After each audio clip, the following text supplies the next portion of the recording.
72 years ago, the people of Japan awoke from the nightmare of World War II to find their empire reduced to rubble. Victory had come at immeasurable cost.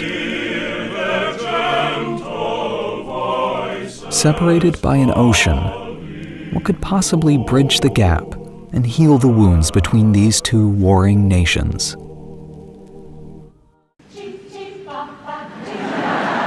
Music. The Roger Wagner Chorale was founded in 1947. Under the direction of one of the nation's premier conductors, the chorale quickly rose in status to become a cultural icon, winning the first ever Grammy in choral music. In addition to its many appearances on television, on the radio, and in motion picture soundtracks, the chorale traveled across the world as official cultural ambassadors for the U.S. State Department, to Japan, Latin America, and the Middle East, spreading a message of hope and inspiration to a world still recovering after years of bitter war. Though the chorale's legacy is rooted in the past, its focus is on the future. Meet Dutch Dodge, accompanist to the Roger Wagner Chorale, with a name as unusual as his talent. You're the first Dutch Dodge I've met. Really? Yeah, I hope I'm the only one. Dutch began playing piano at the age of 7 and was quickly recognized as a bona fide musical prodigy. Well, I'm 16. Right now I'm 16. Whenever I saw someone that was playing the piano, I thought, man, that was really cool because their hands are going really fast. And it's almost like you can't even comprehend what they're doing when they're going that fast. And now I'm the one with hands going fast. Yeah. As the newest member of the chorale, Dutch continues a musical legacy that spans across all generations. Today, the chorale partners with community groups locally and abroad, providing educational outreach programs for children, performing new and daring works by living composers, and continuing in its international mission of bringing communities together.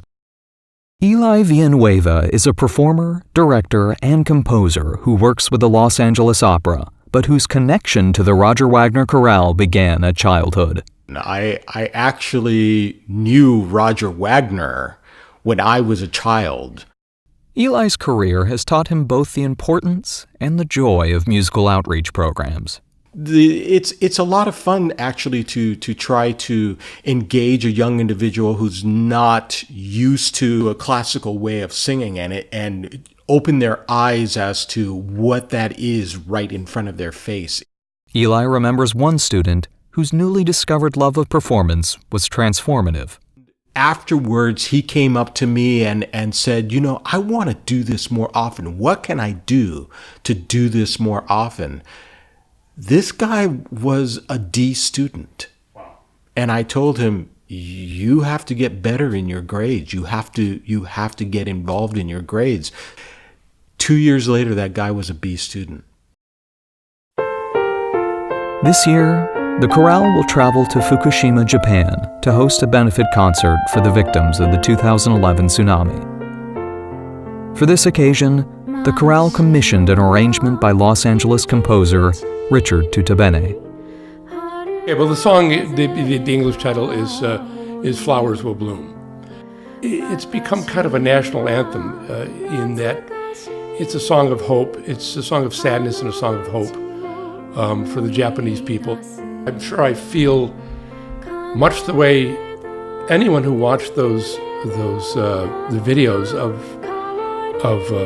that water rushing in and people and cars being swept away. You can only gasp. To me, this is an incredible responsibility because this is a beloved song that, and I'm told that usually when people perform the song live, the audience will start to sing along with it.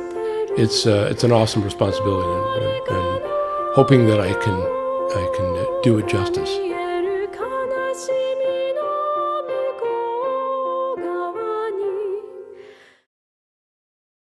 Music has no hands, yet it wields the power to knock down walls and touch human hearts. it's still an expression that cannot be done in any other fashion the same way. Honoring the past, inspiring the future. The Roger Wagner Chorale.